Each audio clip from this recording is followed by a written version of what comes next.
Bilang pagsasabuhay sa mga aral ng Araw ng Kalayaan, hinikayat ni Pangulong Bongbong Marcos ang mga kababayan natin na manindigan sa tama at totoo, may nakakakita man o wala.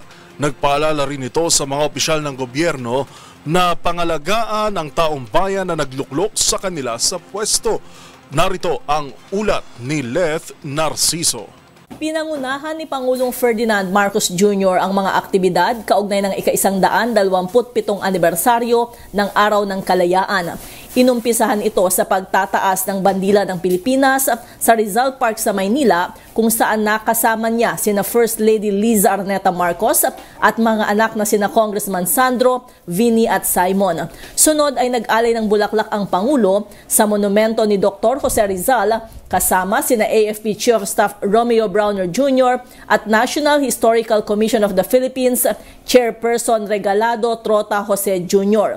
Sinaksihan ito ng mga matataas na opisyal ng gobyerno at mga diplomat. Pagkatapos ng commemorative rites, ginanap ang Parada ng Kalayaan 2025 sa Quirino Grandstand. Tampok dito ang mahalagang kasaysayan sa mga pinagdaanan ng bansa para makamit ang kasarinlan.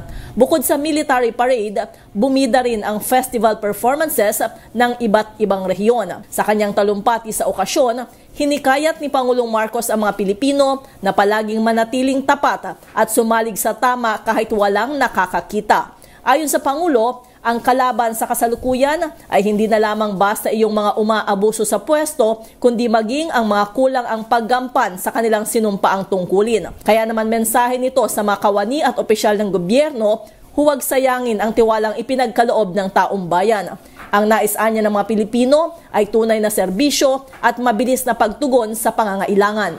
Dahil mas madadama ng Pilipino ang kalayaan kung may pagkain sa hapag, may maayos na transportasyon, may gamot para sa mga may sakit, at may dignidad ang bawat manggagawa. At sa mga kapwa kong Pilipino, patuloy natin ipaglaban ang ating kasarinlan. Huwag natin kakalimutan na ang kalayaan ay hindi ibinibigay. Para sa MBC TV Network News, ito si Leth Narciso, una sa Pilipinas, una sa Pilipino.